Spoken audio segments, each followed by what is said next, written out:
Okay, so we're ready. So first, this event is organized by Droxic. That's the company that I worked for like 7 years already. It's been a long journey, so I'll try to give you a quick summary how we came to be here. So what I had as a journey with them, and why am I thinking that electric cars are worth talking about, and why my perspective they're like probably the future of transportation for the next, I don't know, like 50 years probably. So if you have opinion, you can probably interrupt me at any point. You can express your opinion and we can make it as a conversation. I have put some slides here. That's gonna be like the generic guideline of what I expect is interesting as subjects. But if you feel that we shall try something different or we shall bring in another subject or something, so interrupt me, bring it up, and whatever I know or whatever you know, we'll share it together. Only for me, you don't Yep. have to do it in English. Anyone else that speaks English and prefers English? Or who needs it. Okay, someone who needs English? No one? Okay, anyone that prefers it in Bulgarian then?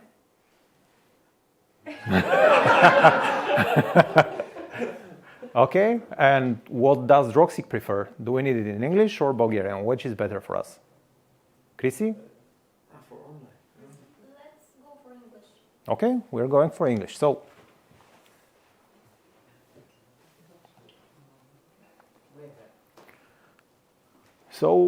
like 7 years ago, I met those three guys.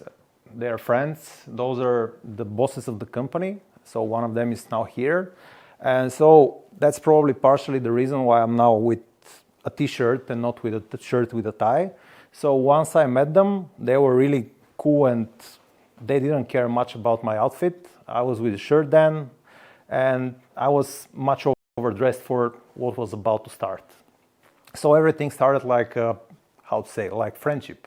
We met together, well, they shared with me what is the vision of the company, and those are partially the things that I saw there in the office once I went there and I experienced it.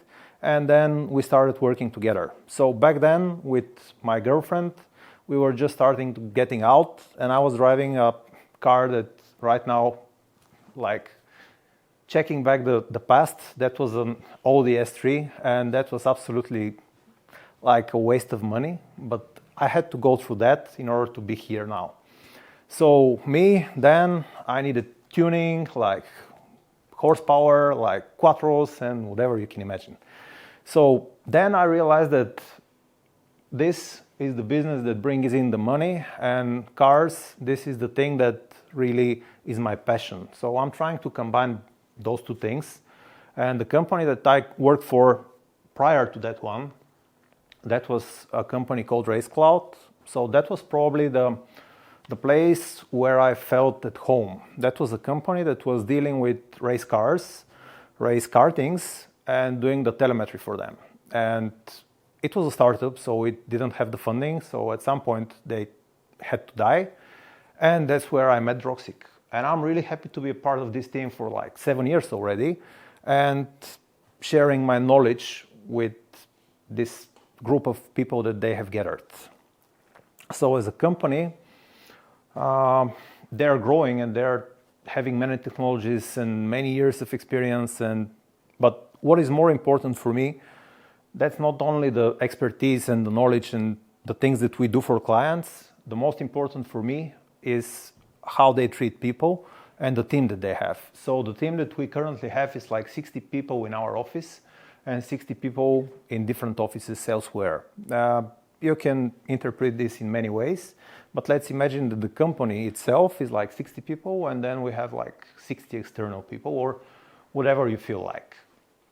The company is growing. When I started working with Droxic, we were like 30, and we were planning expansions, and now we have a bigger office, which is much bigger than what we need, but it wasn't like that prior to COVID. And you can see this is one of the first team buildings after the COVID stroke. And yeah, we were separated for quite a while. And then we had some fun.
seeing some of the people in the clip here in the room.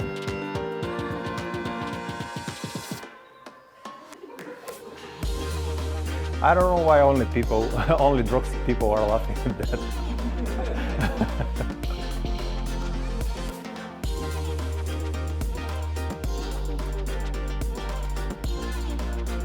That's probably the first time that we are showing this clip to public. It was intended, it was intended to at some point hit the social media, but it's not ready yet. So that se pareva Banja. Yeah.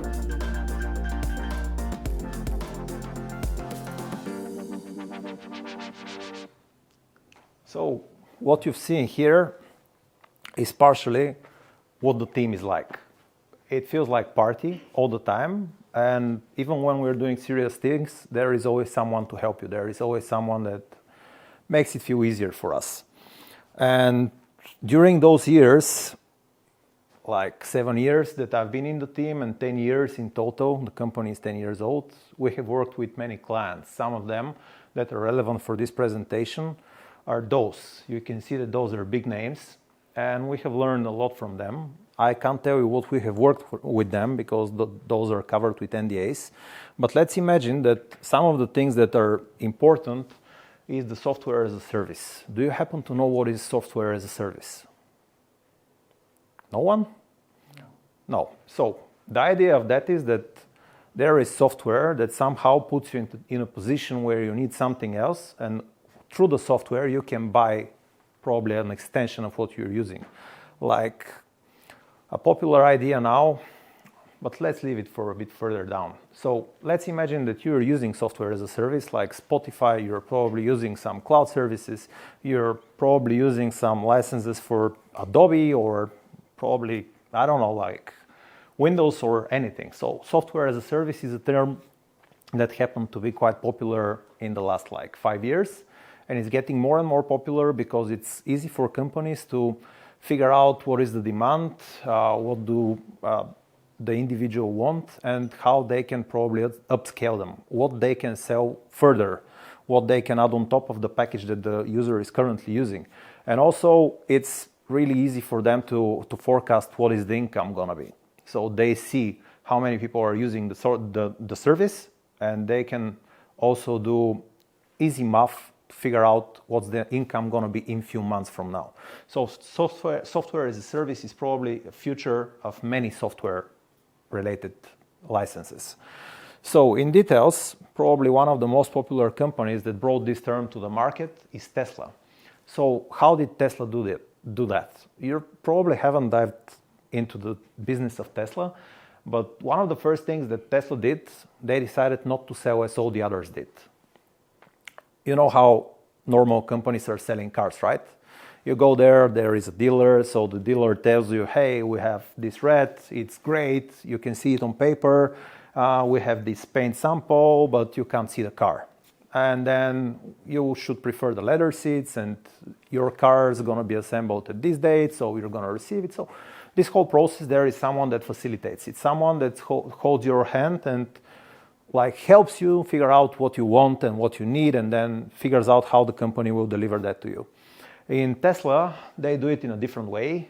In the beginning, they figured out that it's hard for electric cars to be sold this way because they don't have the regular maintenance. This is something that usually comes with cars, and this is also a part of my story. So the maintenance was always the thing that was like, there are sweet moments with cars when you're using the car properly and when you're mid-turn and you're giving the gas, and you know how it goes, Colin McRae style. Then there is the maintenance. There is this overhead that you have to have the proper place to service your car. You have to have good mechanics and good relations with them, and then you have to have knowledge, and then all that, and expenses. That's probably the thing that was pissing me off with those cars. That's the thing that really bothered me the hell out of me. So I had this S3 that I told you about a bit earlier. So this car with my then girlfriend, now wife, we had only one trip with that car, and that was Sofia, Prague and back. And all the other time that car was in maintenance. It killed 3 engines, it killed gearbox, it killed turbo, everything that you can imagine, it killed it. So that was expensive. And back then I realized that that's not a reliable car. And me and her, we need a car that we can rely on and we can go anywhere. Like any moment we can just go there, put some gas and go somewhere. So I bought another Audi. That was an A6. It wasn't really that reliable. And back then, back then, those guys, they were selling some cars. You can imagine Tesla probably, that's like 2000, what will that be, like 15. So they started selling 2013 and they were selling only to like, those are really the early adopters. That's like the peak of the mountain. Those are the smallest majority of all. Those are the ones that are willing to be beta testers, the ones that don't care much about the whole product. They just like the vision. So Tesla back then, to me, that was just a vision. Some product that wasn't ready, some product that wasn't packed well, you know, all those issues with gaps and fitment and whatever, and paint issues and whatever. And yeah, that's Tesla. But Tesla knows that the people that are driving Tesla, they don't really care much about that. They care about the whole vision of the company. And the one thing that they hate, like me, they hate maintenance. So they figured out that if you don't have the maintenance, then the dealers, they are not really interested in selling those cars because they don't have those. In the car world, the maintenance is like this regular income that you can plan. Yes, you don't know how much miles those guys are putting on the cars, but you know that each year they should come for like service. Each like 2 years they should come for oil. Each 5 years they should come for something else. So you have the plant maintenance and also you have other maintenance on top of that. You have much more expenses, more than the users are usually anticipating. So that's one of the dark sides of cars. People usually don't. So the first clip that I put out was me buying the i3. You probably guys know. So that clip, the important part of that was the thing that brought me into electric cars. There is one guy in this room that really excited me about them like a year and a half ago. So this guy, I had my calculations back then, but this guy, he proved them. So he said, yes, everything that you have in your calculations, it's even better than you were planning it. Because this planned maintenance, it's almost nothing. There is almost no maintenance. So this is like a hairdryer or this is like a washing machine. There is no maintenance. You just use the washing machine until it dies. And certainly with electric cars, that's like far, far from here. That's somewhere down the road, probably like 500,000 miles or kilometers or whatever. So that was the thing that intrigued me, like keeping my running costs low. And the other thing was that it costs almost nothing to be fueling this car. The electricity is that cheap, or it was like a year ago. It's not that cheap right now, but anyways, yeah. But also there is the perspective that at some point you will have your own solar plant and you will be producing your own electricity. So this thing is somehow sustainable. And getting back to Tesla, so that those guys, they had that vision. You know, electric cars are not something that Tesla invented. Tesla is just using this hype and they're making it a bit more popular. They're bringing it to the masses. But this hype, so it wasn't a hype prior to Tesla. It was just a thing that was sitting there. You probably heard of EV1 by General Motors. That was a really interesting project. They rolled out a car. They put it in the hands of the user. I don't know how many, but like 200. Let's imagine it's 200. No, it was 1,000. So they put out 1,000 cars. Everyone is satisfied with that. People are surprised how well this car is doing. There is no maintenance at all. The running cost is quite low. And at some point, GM is like, hey, those cars, they don't really fit the road very well. So we're getting them back. And right now, there are like 5 or 3 or something like that of those left. Yeah, how many? Something like that. Yeah, something like 5. Yeah, I think the Jay Leno has one, and there is one in one of the museums. So yeah, and there was one in one barn. They just couldn't figure out where the car is, so they couldn't bring it back. So there are like 3, at least that I know, but they might be 5. Yeah, so all of the others, they are destroyed, but they're destroyed in a quite spectacular fashion. They're destroyed like they're shredded. No one knows why. So there are many speculations that the technology was so good, that the coefficient of drag was so low, but whatever. So that was a technology that was ready like 20 years ago. And Tesla is coming like quite much after that, but they're packing it and they're putting it out there.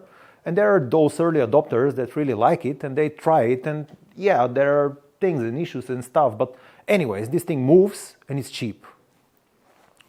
So Tesla here, I'm seeing Tesla as a disruptor of the market. That's like the fuel that you're putting in the fire that makes it really burst.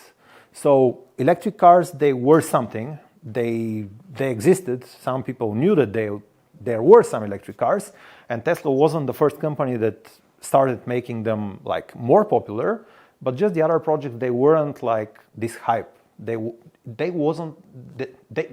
just weren't Tesla. So Tesla did it in a different fashion. So they had this guy you've all heard of, Elon. So he was the guy that was really also adding on top of what Tesla is. He is this disruptor. He is the guy that usually goes to a meeting and he's like, I don't really care about that. We're going to do that. We're going to do the other thing. And also we are putting out a new battery and we are also building another giga plant and whatever. So this is the guy that usually makes it in this funny, interesting fashion. And he's always interesting. Whenever you see this guy, so combining the vision and this curious guy, that probably brought the company to the market in this fashion that we are now seeing it. Also, another technology that Tesla brought to the market is this autopilot. So back then you can imagine like 2013, I don't know what the others were doing, but I had a Mercedes that was built 2013, so this thing could barely make it lane keeping. So I don't know if you have experience with lane keeping, but in Mercedes 2013, brand new car, the brand new model, this thing is splitting lanes. It's driving on top of lanes. It doesn't care about lanes. It's keeping lanes some of the time, but it doesn't really do well with keeping lanes. So those guys, they tried to bring out autopilot.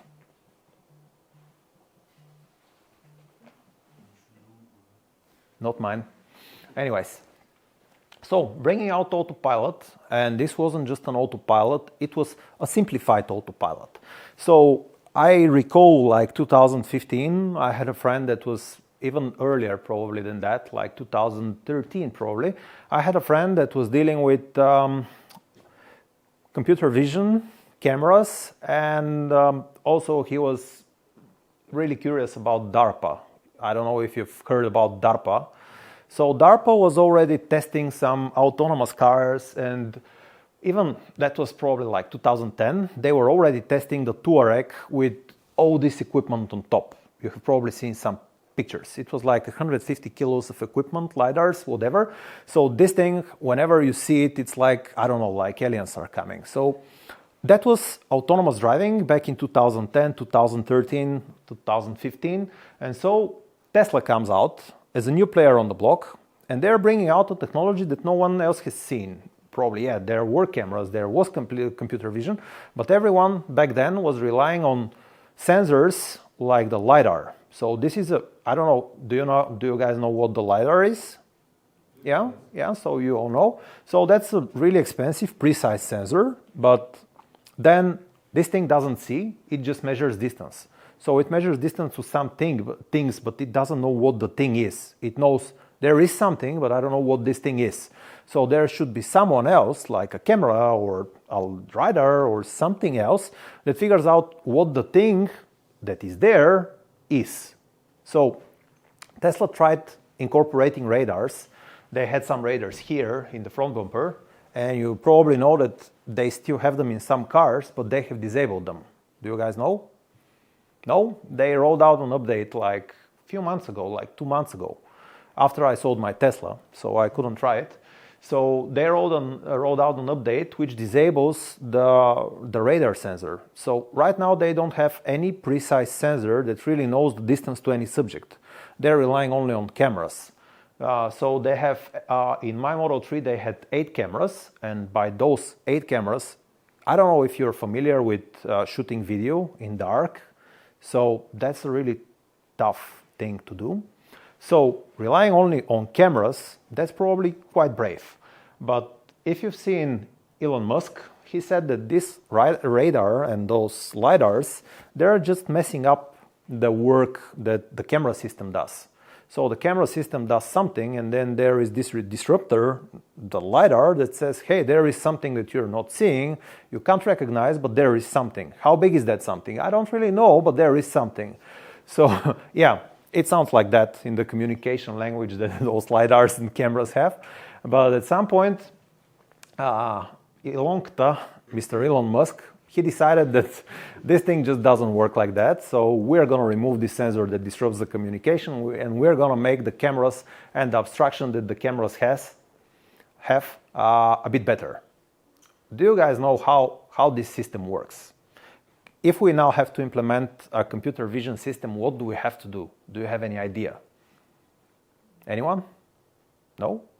So first, the most obvious thing, we shall process what we are seeing. So there should be some insane processor, right? There should be something that really is able to tell what is the thing that we are seeing, right? Anyone that disagrees? No? So other than that, we shall have some cameras, right? On key positions that they know everything around the car. So there are some cameras.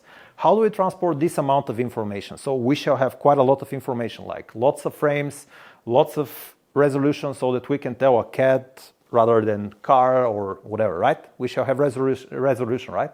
And frame rate. Okay, so how do we transport that amount of data that those cameras are creating? Like this thing is creating, I don't know, like probably 100 megabytes a second of data, this camera. So you have like 8 of those creating that amount of data. How do you transport that amount of data into this computer to process it? How? Anyone? No? You don't. So probably you could use some optics, and then you could use some insane processing power and whatever.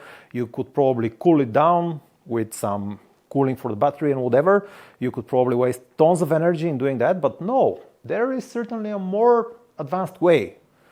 You could probably put a processor in each camera. Processing that does packaging. What does that mean? So you're processing the signal that you already seen in the camera. You're processing it on the back of the camera. You don't need to transport all the data in raw to the computer and the processing power. You just need to process the outcome of that. You have to figure out there is an object, and you have to figure out what this object is. That's what Tesla does. In 8 of the cameras, those 8 cameras that they have, they're processing the footage. They are trying to figure out the footage into something that they know, like this is a human, this is a dog, this is a sign, this is a car, and this is a lane. So this is what you're seeing there. So it was quite spectacular to me seeing the latest beta. I haven't picked any particular spot, so I'll leave it playing here.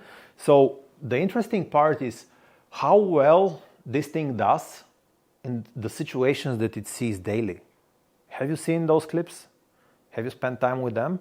So I have, and I'm surprised. The next clip, I'll play this for a while so that you can gather some information. You can see how well it behaves, and then I'll change the clip to one that is filmed during the night. So that was even more spectacular because I spent like 15 minutes watching this video, and in some situations it's better than me. So it was a 4K video. It has to be compressed so that it can fit in this light. But this 4K video, the cameras are seeing things that I'm not seeing in the situation that they are encountering. So I don't know if it's spectacular to you. So what happens here has the car, I don't know, do you know how the Tesla autopilot works? Any details? So you're programming some route. You tell the car, hey, I want to get somewhere. And this is the full self-driving beta. So in the beta, here you're seeing something like a processed output of all the cameras combined into one. So this is roughly what the car sees. You can tell there are some errors, some ways that the car doesn't really make it perfect. It's seeing lanes where there are no lanes or whatever. But in general, what's important here is the car safe? Okay, you've already seen enough, right? So here is the next one. Spend some time with that. Try to see, like, imagine that you're driving and you have to see all the cars at an intersection. You will notice with your peripheral vision probably, or probably not because this screen is not quite close to you, but what I was surprised to see is that on intersections, the car and the projection that we have here, the full autonomous beta test drive, whatever. So this thing here, what the car knows and sees, is better than what I'm seeing. So I'm skipping cars on an intersection, and the frontal camera is quite wide, so it can see cars further down the street. So at an intersection, there are some ways that I'm seeing like this portion of the road, and the car is seeing this portion of the road, so it knows about cars that I'm not observing at the moment.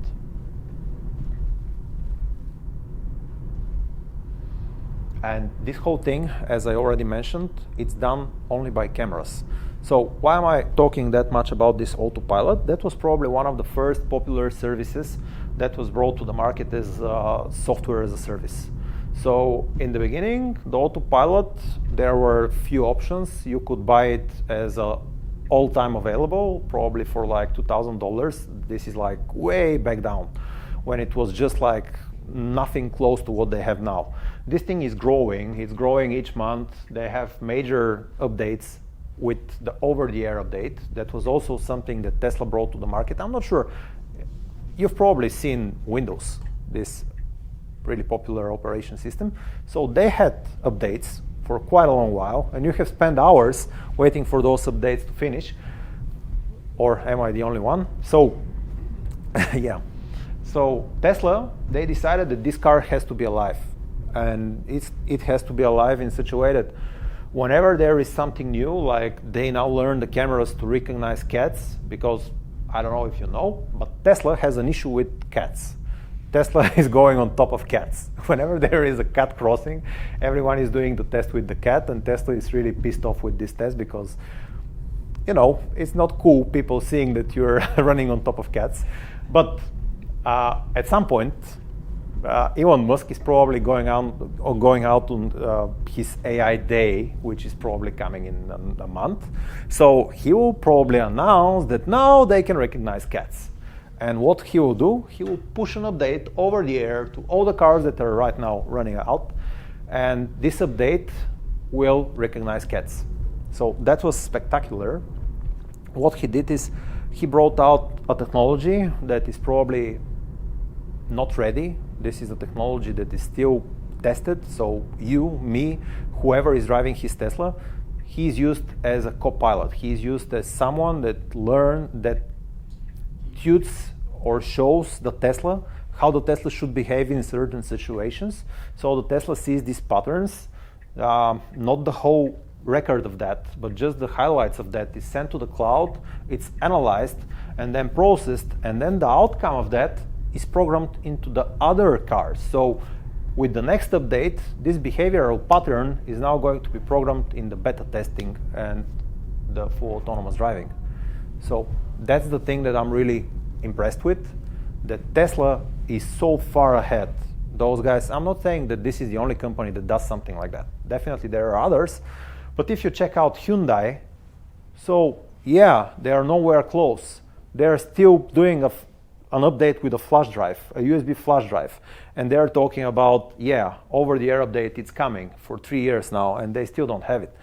So you already know enough about this autopilot.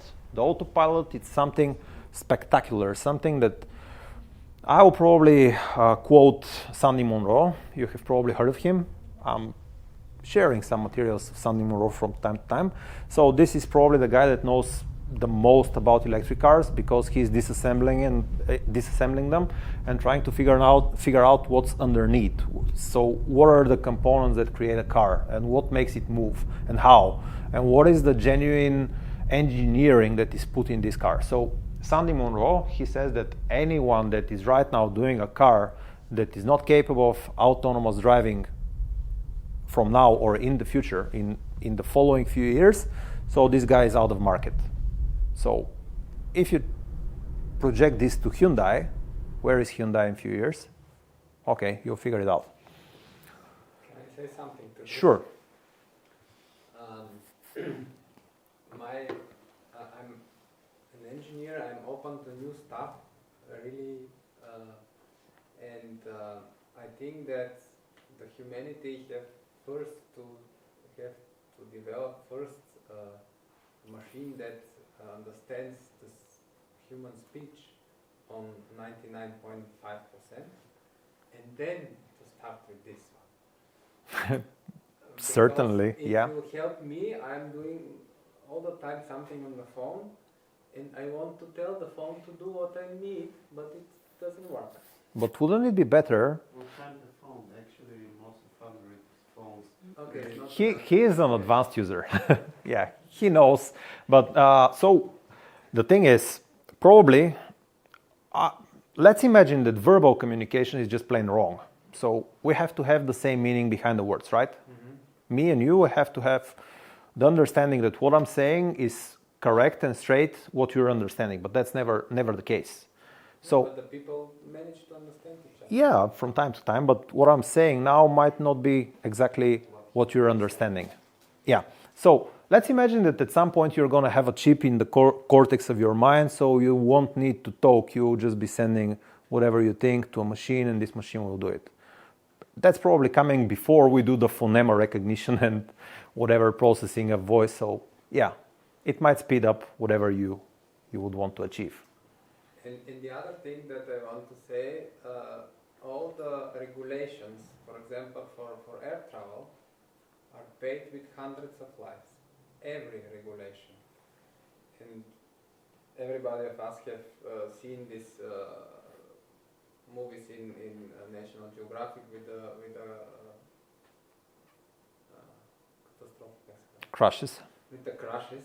in Russia. Okay. And I cannot imagine that it will not happen the same on the automotive industry. It might. It's the same with military, with ships. All the regulations are, after every crash, they find out the problem and they change the regulations. Yeah, but even then, air travel is the by far safest travel Yes. there is. So, should But we? in the air travel, you have minutes to react on something. And here you have milliseconds. And it's a bit different. Yeah, but if we just focus on the statistics of how many lives We have this you're slide. Right. You're absolutely right. It's clear. We probably have to skip a few slides and get here. Yeah. Yeah. So here, this guy, Elon, you've probably heard of. So this guy says that right now, the cars that are seeing, and this is probably a bit of an exaggeration, they're not really seeing, but they're trying to see. So those cars, they're saving lives, and this is some comparison of how many crashes happen to cars that are having autopilot and means of recognizing traffic issues, and cars that are not doing that. But I'm you not have saying that. both Teslas or not?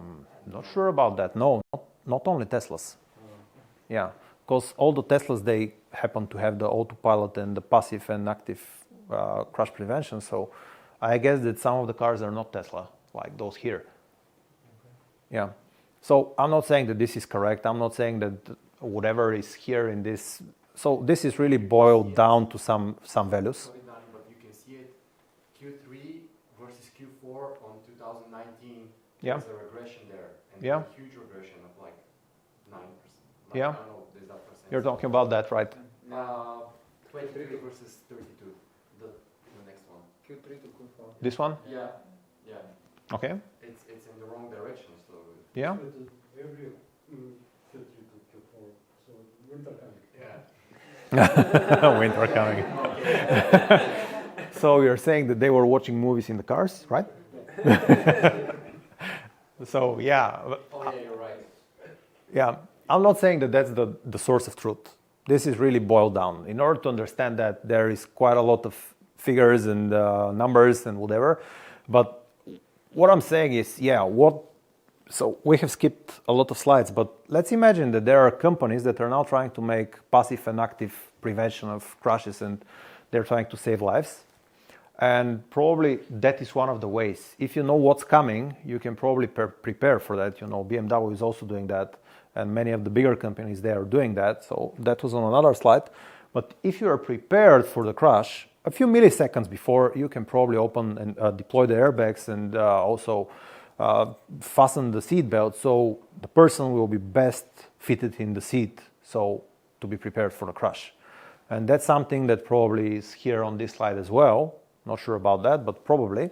So yeah, what I'm saying here is that if the cars are getting more advanced, and if we are buying more tech, and this tech gets more available and more accessible, and it will be everywhere, because right now you might be really interested in driving a Charger from the 60s or 70s.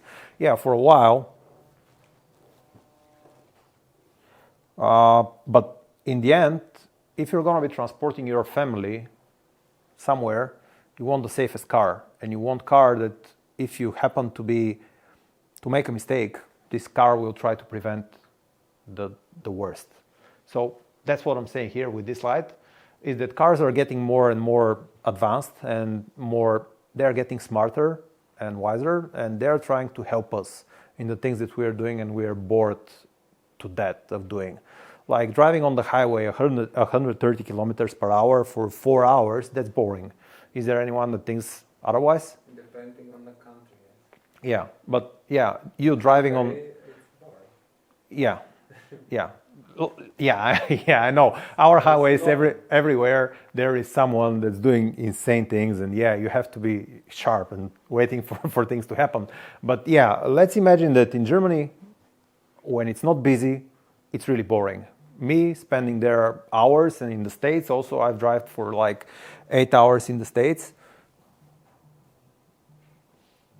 Yeah, so I've driven like 8 hours straight in the States, and that's really boring. All the lanes, they have constant speeds, nothing is moving. For 8 hours, you're with the same 4 cars around you, and that's really boring. Yeah, so this thing, if you can automate it, and if there is a machine that can follow the other cars and bring you there where you're going, this is also one of the visions that this guy Elon has, that at some point the cars are going to be less dependent on the people that are driving them and more dependent on the technologies in them, so that people won't be making that many mistakes, so that cars can probably be talking to other cars and they can probably correct the situation. So if there is no one to make mistakes, probably the cars will do better. So that's one of the visions that at least Tesla has. At some point, probably people will be watching TV. If you're thinking about the Model 3, you have probably seen this screen in the center. I was like, hey, why do they need a screen in the center? Why isn't there another screen and another screen and yet another screen and whatever? But it turned out that they're focusing on the future where the cars are going to be driving themselves, and they will happen to live that long. Like they're projecting the life of a Tesla to like 1 million kilometers. That might be a bit of an overestimation, but let's just imagine for a moment that it's going to be 500,000 kilometers. So this car will live for like, I don't know, like 20 years probably in the hands of a normal driver. And in the next 20 years, there are many things coming. And if these things, like autopilot, happens to succeed in the next like 5 years, most of us might just program the point that we are going to. We might have some fun over the first few traffic lights, and then we probably wouldn't care about the highway. And this way, the cars, they will manage to communicate between them, and they will bring us safely there where we are going. So one other thing that I wanted to talk about, I don't know how we are advancing with time. So how much time do we have more? 20 minutes? 15 minutes, okay.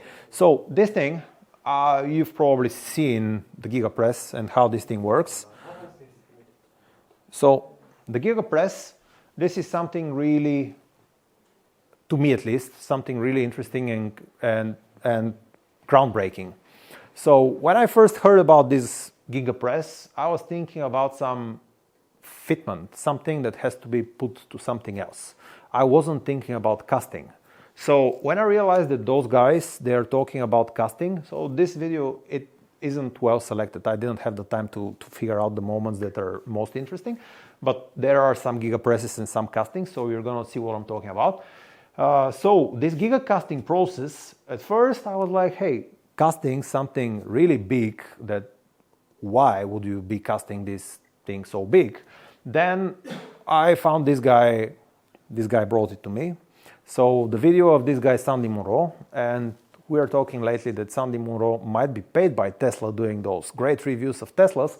But anyways, the outcome of the whole thing is the gigapress enables them to do this thing. This is a giga casting.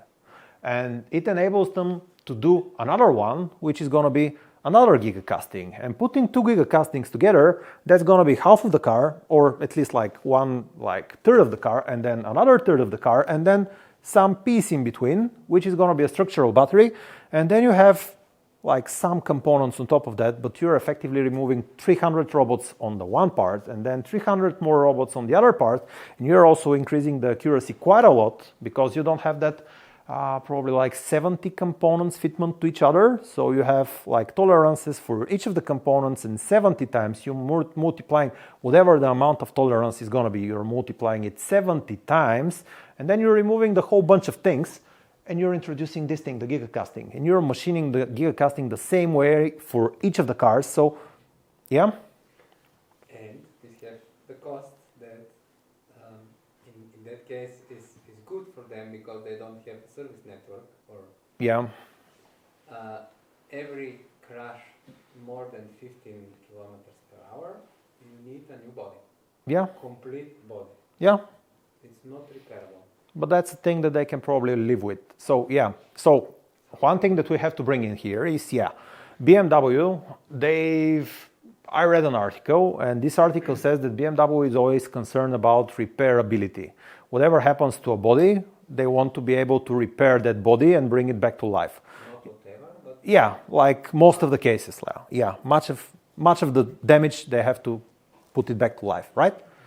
And Tesla doesn't care much about that. They're doing the other thing. So this thing is probably seen as visionary, because this guy, Sandy Munro, that I'm bringing up already a few times, he's saying that everyone that's not using giga castings in their process of manufacturing, this guy is 10 years back in the past.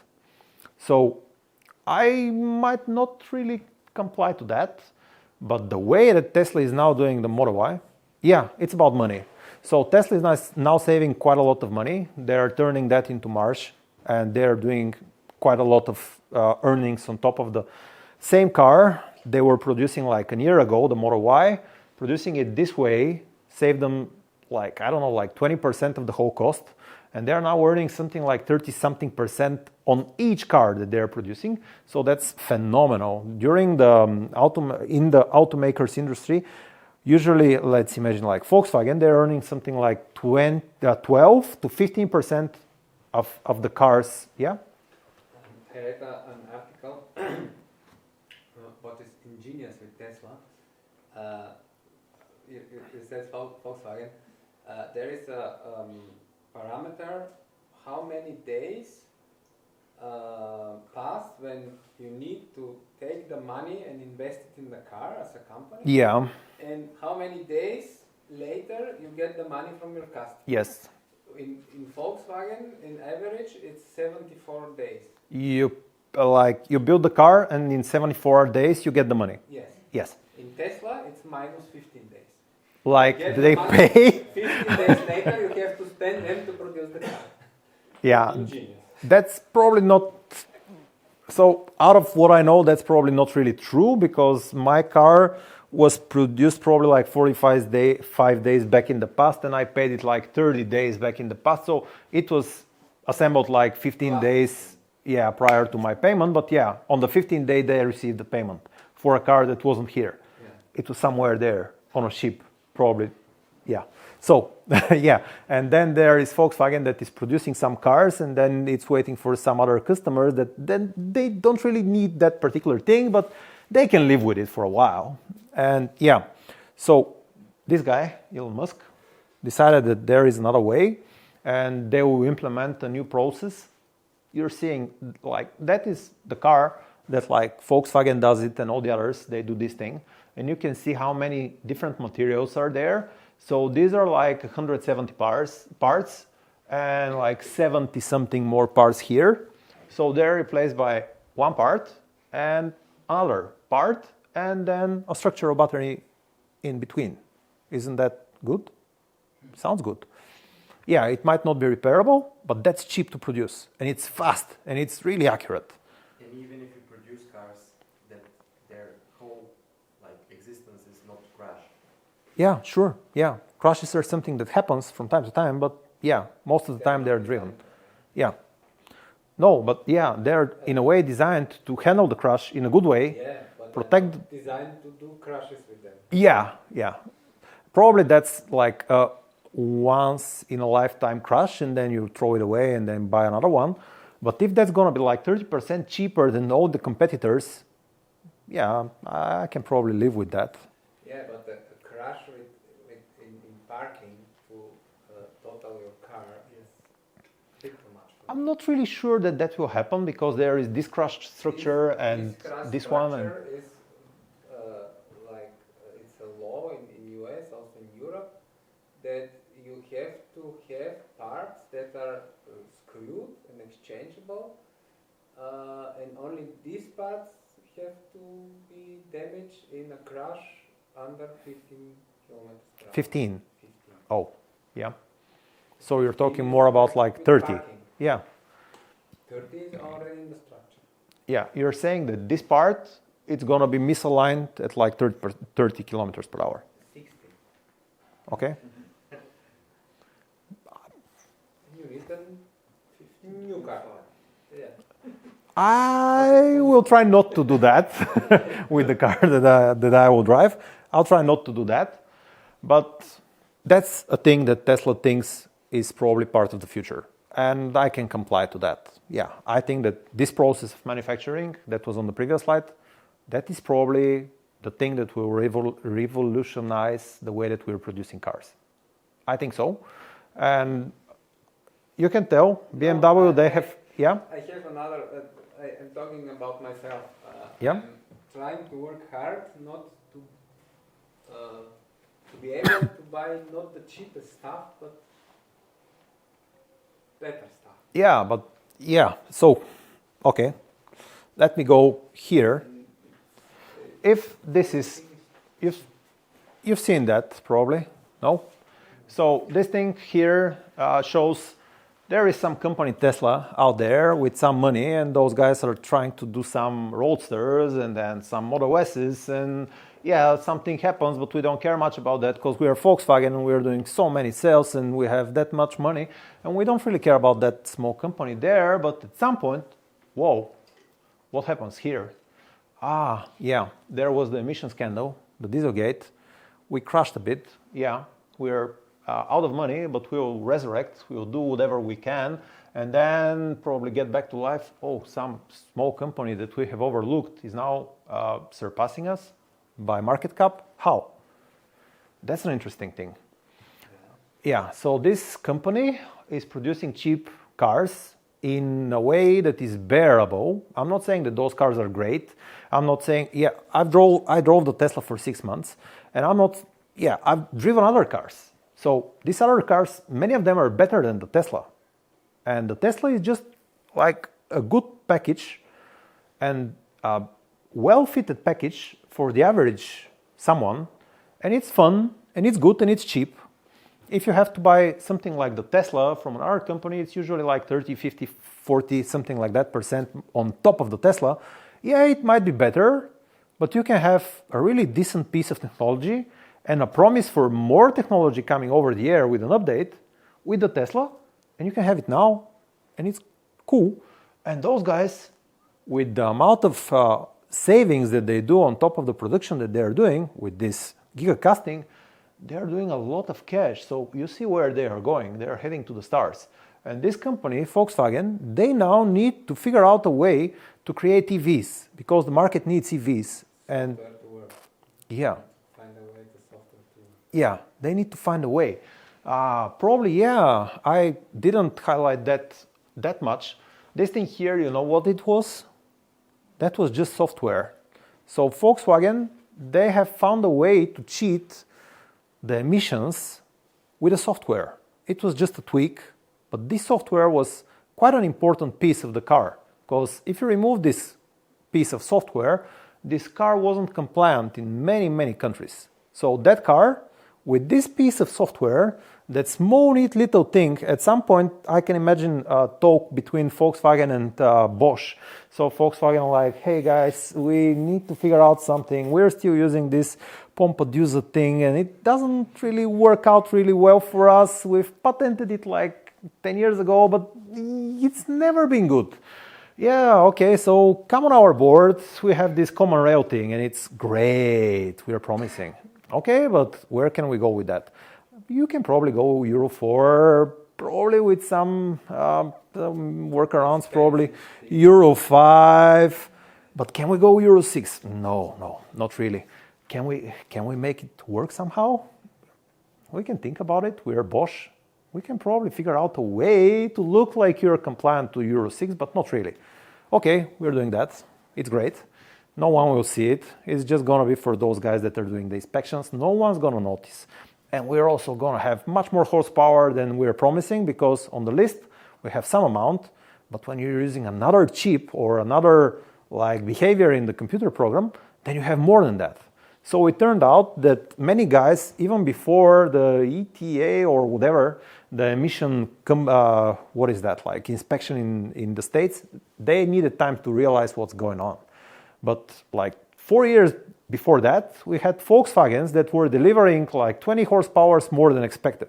20 horsepower more than what they're selling. So they're selling like 150 horsepower, but the car is really 170 something or 180, and it behaves much better than the Hondas that are 150, but they behave like 130. So yeah, who's selling? Volkswagen. But that's not only Volkswagen. It was also Mercedes. It was also probably BMW. I'm not saying they're doing that. No, they're the only ones that are not doing that. But many others. Also, you probably saw an article about Toyota doing the same thing in Japan. So yeah, that was a popular thing because they just couldn't match quite well the Euro requirements. Yeah. So back then, they were focused on fixing out the diesels. And then there was this small company that was now doing some sales. But you know how it goes in building cars? So it's cycles, and those cycles are 8 years long. So there is a cycle. Volkswagen is now thinking about the next Volkswagen Golf 10, certainly. So what are we going to put there? Hey, Bosch, what do we have? New technology? Euro 7, for instance? No, we don't have that. Okay, so can we live with Euro 6? Yes, you can. Okay, give me Euro 6. Then what do we have, like infotainment, optics and whatever? Yeah, we have that. Okay, put it in. Then what do we need to have? Like this amount of safety, this amount of, luxury, this amount of whatever. We're putting all of that. And we're selling that for the next 8 years. But on the 4th year, it's already going to be boring. Everyone's going to have that. So we have to revision it a bit. We need another set of headlights, another set of taillights, and probably another set of seats. That's going to be enough. So it's going to make it a bit fresher, so people are going to buy it again. Okay. Yeah, new set of bumpers. So that's a facelift. So for the next 8 years, you're producing the same car. You're not doing any revisions, or at least not major revisions. You're doing just minor revisions, and you're selling one and the same thing for 8 years, not Tesla. So what Tesla does is, Tesla is always in the search of something. There is one friend of mine, so he is in producing big components of steel. So this guy at some point came to me and he said, hey, can you imagine this guy, the Italian that produced Hydra, the big gigapress that you saw a few slides ago. Can you imagine this guy? He's now having this press. He can do gigacastings. And this guy is sitting somewhere there in Italy and he's thinking, how can I sell this to Volkswagen? How would you? You can probably contact Volkswagen on the contact@volkswagen.com. You can send them, hey, I have this gigapress.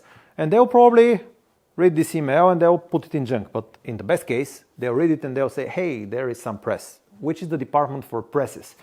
Probably production. Okay, production@volkswagen.com. We're redirecting that. Then there is another one, probably head of production. He's like, oh, press, no. Next 8 years, we're producing Golf 10.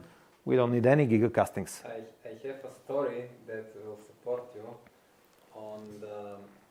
I don't know if you have seen the geographic for the building of the A380 Airbus, No? and it was really interesting. But let's say 1.5 years before the plane had to be ready, they discovered they did Rolls-Royce did the first test of the engine on a stand, and it was way too noisy. Why would that be a problem? And it's not usable. So what to do? They have to decrease the RPMs, so make it bigger. And it's every engine had to be heavier with 1.5 ton, which for a plane is not. Not perfect. Yeah, not perfect. Okay, then 6 or 7 tons. They have to be the 4 engines. yeah. So, where to save this weight? And they found out in the wings there was structural parts that was machined, but there was a bit machined, and from the strength they could be more drilled out. Yeah. But there was no machine that could do it in a efficient, quick way. 6 years before, or 7 years before, a small Japanese company, family company, that was producing milling machines, had several good years, had some money, and they hired really good international marketing expert to find niche, базарна ниша, как се казва? Market niche, yeah. Market niche. So this guy was really a clever one, obviously, and he found out you need a milling machine with 60,000 RPMs that is milling precise, really quick, big things for the aircraft industry.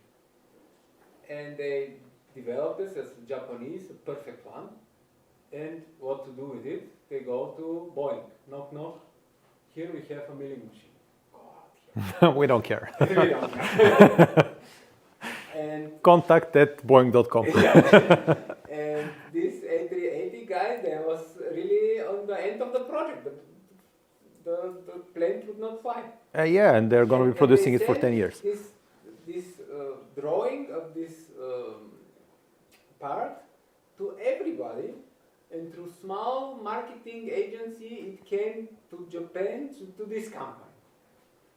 And they replied to the email, send me the drawing. They sent the drawing. On the next day, they was in the plane with the part going to Whoa. Europe to show the part. Oh, wow. We come to see the machine. So they go there. They saw how it was quickly. Okay, give me 10 of them. And then when the film came out and Boeing saw the film that, we also want press. Oh, no problem. Price is 4 times. times 4. Yeah. No problem. So yeah, you can imagine how that goes. Yeah. Contact at Volkswagen.com, and yeah, you're waiting for someone to figure out. But yeah, on the other hand, there is this company, that little company, and there is this guy that is everywhere in Twitter posting things about Bitcoin and whatever.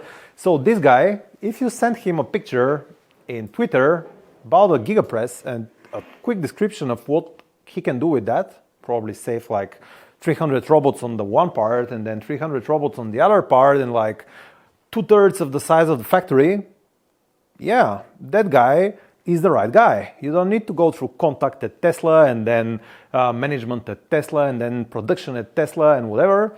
You can hit this particular guy in Twitter and show him what you got. So this is probably the way that Tesla grows. Tesla is adopting new technologies on the same line. Right now they're producing 3 different, completely different cars in the same body, and they're all called Tesla Model Y. They have Tesla Model Y with a gigacasting on the back. They have a Tesla Model casting with no gigacasting, and they have the Tesla Model Y with gigacasting on the front and the back, and the structural battery pack. So 3 completely different cars on 3 different lines in 3 different factories, sold to the same people. And no one really cares what they have underneath the bonnet. Me, I know what I have. But most of the people, they don't know. They don't care about the battery. They don't care about the structure. People are there with their money buying Teslas. But can you choose? Not really, but you can wait.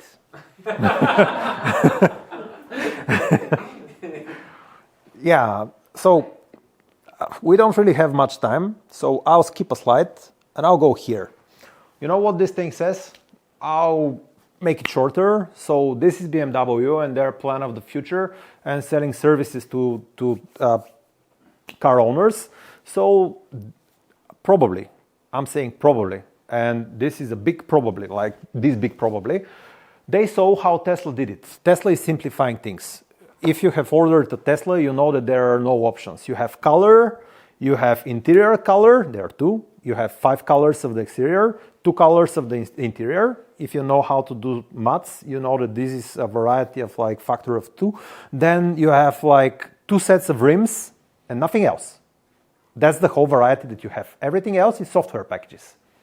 So you're effectively producing like, I don't know, like 30 different cars. But on the other hand, there is like BMW. And BMW, what do? Like they have 10 different seats. Some of those seats can be heated and not heated. And then they have like, I don't know how many exterior colors, and they have the individual, and they then have some special packages, and then they have another equipment packages and other equipment packages and special equipment and individual equipment, and you have like this big list of things. And this is not even Audi. Audi doesn't have the packages, so you have to figure out everything on your own. So you don't have a business package in which you have the heated seats and whatever and whatever and whatever. You have everything separately. So you have to go through the whole list and figure out what you need. Like, I don't know, like... It's more difficult. You have the business package and separate everything. Yes. So you have to figure out business package you can combine with this one package or not, or you have to... You're probably misinterpreting. That's Porsche. In Porsche, you can have the bigger brakes, but not in the business package, because this is sport package. But in the sport package, you can have the carbon wheels, and no, you can't have the carbon tail. But why? Because it's in the business. But in the sport, you can have other things, like probably colored calipers. Yeah, but I would want to have the carbon. Oh, that's an individual. You can buy it in the individual, but it's more expensive. But you won't care. That's Porsche. So it goes roughly the same with Audi. Everything, like a list of 200 options, and you have to pick separately everything. And once you want to sell this car, what's the resale value?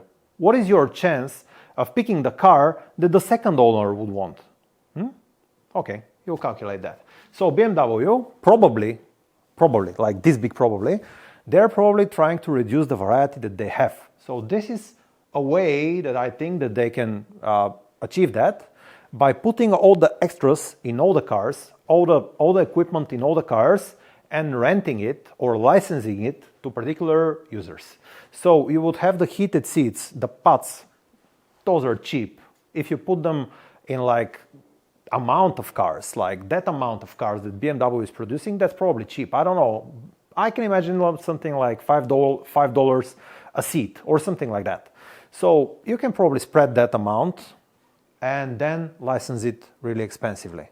Like you put some 180 for a year, then you put some 235 for an unlimited use, then you put some whatever for a different kind of pattern for usage, and then you can probably individualize the patterns, because if the car is in like Helsinki, Finland, they will need heated seats more than they need in Egypt. So yeah, you can probably make individual packages for Egypt and then Helsinki and discounts and whatever, but you can experiment with that quite a while because that's just software. Yeah, people are there. I want to give you one other aspect. Yeah, It's the break time music. probably. In one training, they told us from BMW that one part number to be alive costs in average 100,000 euros per year. 100,000 euros per year. So having seven types of... Most probably 10,000. Yeah. On a bonnet, it's then 20,000. Yeah. And difficult to imagine what these costs are. But if you imagine you need a spare part, a bumper for a 30 years old BMW E30. You can buy it with BMW. So somebody has to sit in a heated office, has to do a tender for this producer because it's not the same producer as for 30 years. To check it, to have space for it, to warranty and everything. So it's the other side. Yeah, and reducing the variety Yeah. might help that, even at the expense of putting it into each car and probably increasing a bit the price. You can compensate it then with that. So this is software as a service. This is a good example, and I think that this will be successful. Though right now everyone is pissed off because, yeah, we had heated seats and we didn't have to pay for them, but let's imagine right now the heated seats in a BMW i4, they cost something like, do you know the price? Something like, 55, 40 euros. no, much more, 1,000 something leva. The option, you mean as yeah, an option? yeah, installing it. The option is more. Yeah, so putting that and splitting it into years or even renting it on months, yeah, here in Bulgaria you would have like 30 years of usage, so you wouldn't care much about that.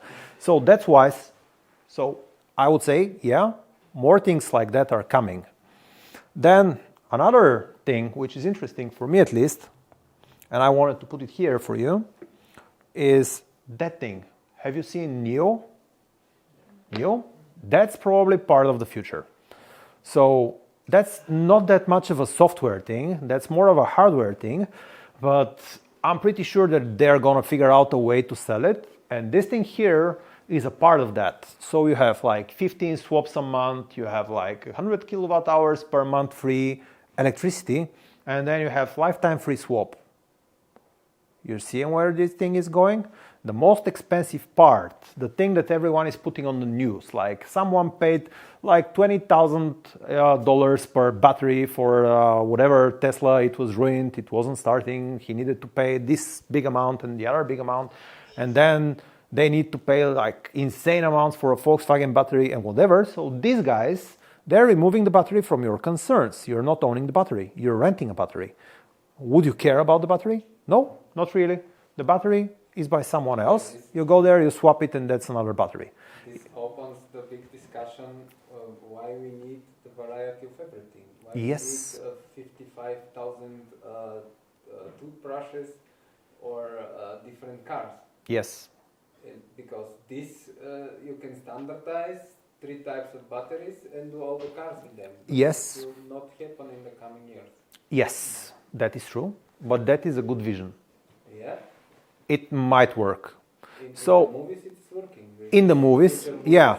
Let's imagine some future where all the cars are identical, we don't care about driving, all the cars are driving themselves, and there are 3 different battery packs. So you go there, you're now traveling to the seaside, you need the biggest one, then you're traveling in the city, you need the smallest one. This might work. I'm not sure it will, because there is always someone that needs the M-Power and then someone that needs the Tico and whatever.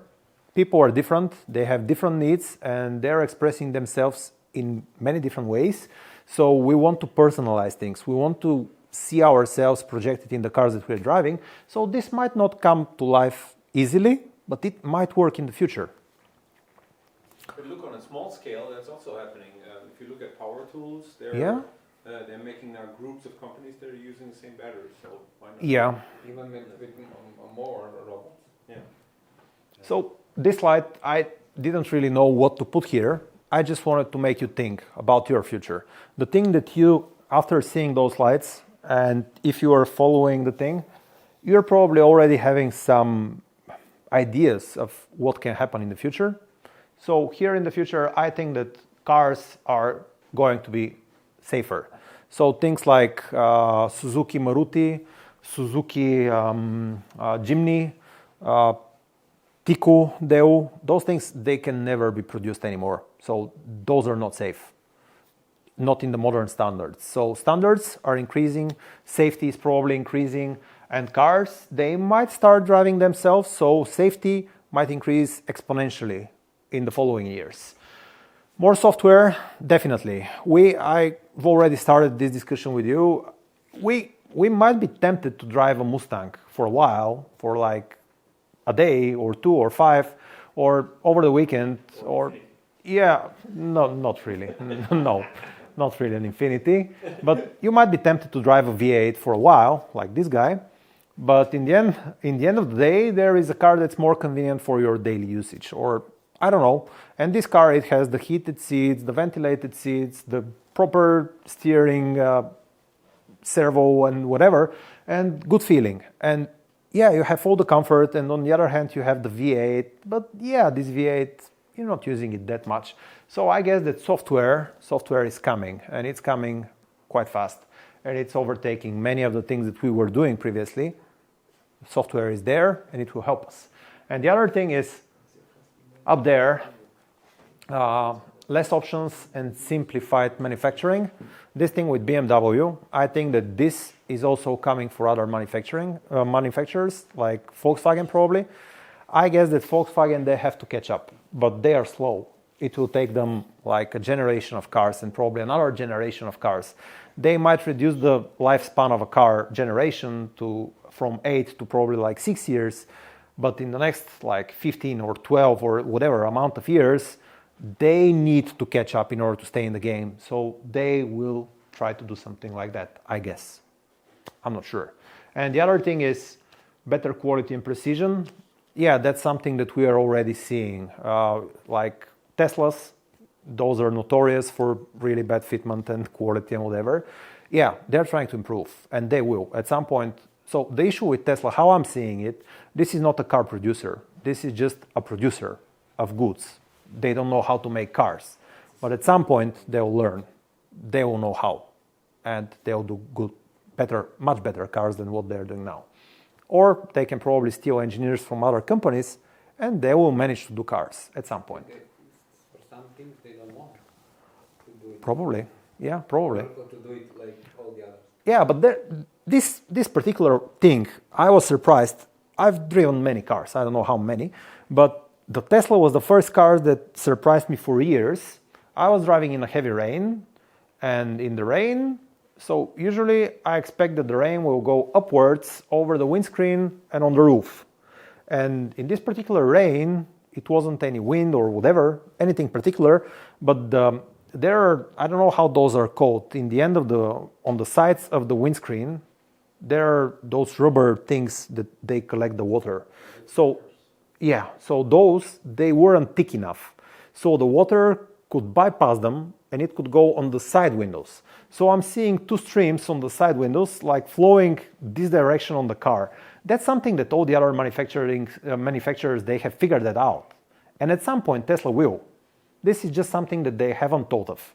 There is this other thing about like the doors and the handles, where you grab the handle. The handle is this streamlined and aerodynamic, and it's inside the door, so it's like great for drag.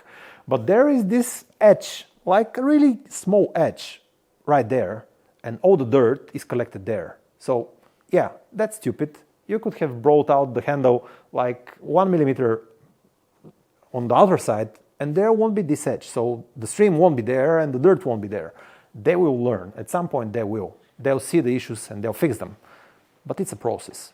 The other companies, they have had years to do that, and at some point Tesla will. Yeah, decades even. And that's the last slide that I have. This is a Q&A. We have already started with that. But if you need an invitation and if you have a question, so now is a great time for that. Hey, I'm pretty sure that there is someone with a question. Yeah. So we are talking about autopilot in the context of Tesla and some other competitors, but there is like this other stream of like automotive development, the driverless cars. Yeah. What is so basically, obviously Tesla is operating the autopilot, but the driverless cars, they're not on the market. Yes, they're still passing some regulation stuff and all the other. What is the idea, like, because you can like put your Tesla on autopilot and as you mentioned, like have fun or something like that. How is this different from driverless car? I can only tell my opinion. I don't know much about that, but how I'm seeing the driverless cars right now, those are slow cars for commuting. If you want a taxi and you want to travel in the city, but let's imagine there is quite a lot of traffic, you will be traveling slowly. So probably a car that can travel on its own in a particularly defined environment, it can probably survive. So that's my take on driverless cars. They are limited to certain area, certain speed, and particular usage.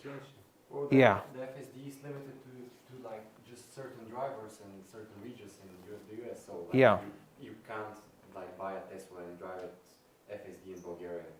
On the other hand, yeah, Tesla, they're trying to solve an infinite variety of things that can happen everywhere in every situation. You know, that's like trying to learn a machine to have vision. That's going to be an endless task, probably. I don't know.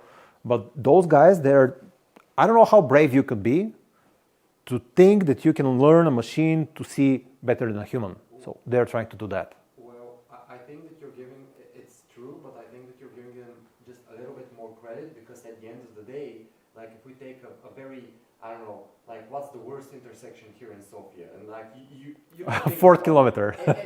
everyone can think of like one, but that intersection sees a lot of traffic and like, so for example, if your wife drives there and like my girlfriend drives there and they have problems, they won't exchange that information.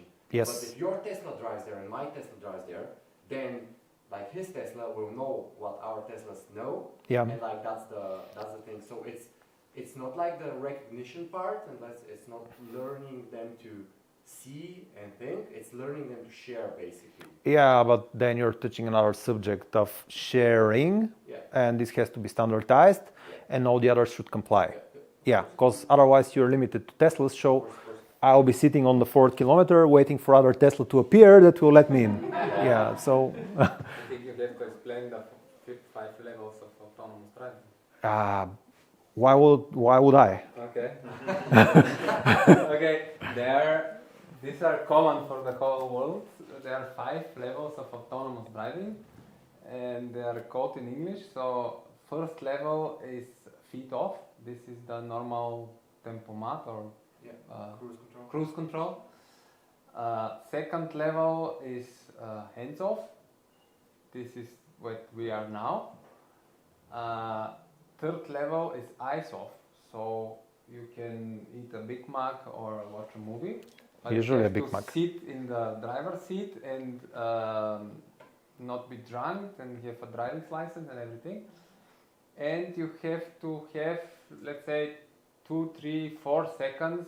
You have to put the Big Mac on side and Touch the steering wheel for a while. yeah. So this is level 3, and this is the biggest step because from level 2 to level 3, the responsibility is given from the driver to the producer of the car. And from the legislation point of view, it's not done yet. Tesla is using level 3, but it's called level 2. Yeah. Level 4 is mind off, so you can go on the back seat and sleep.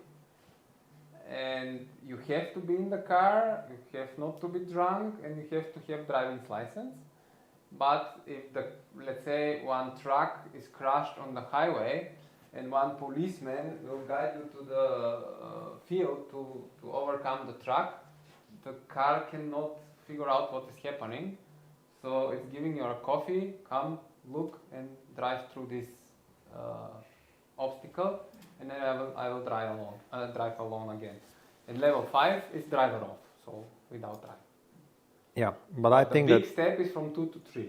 yeah, but I think that this level 5, the thing that is right now happening somewhere, I don't think that this is actually level 5. I would probably consider that something like level 3 because of the limitations in the environment, the way that the environment is selected for the particular thing.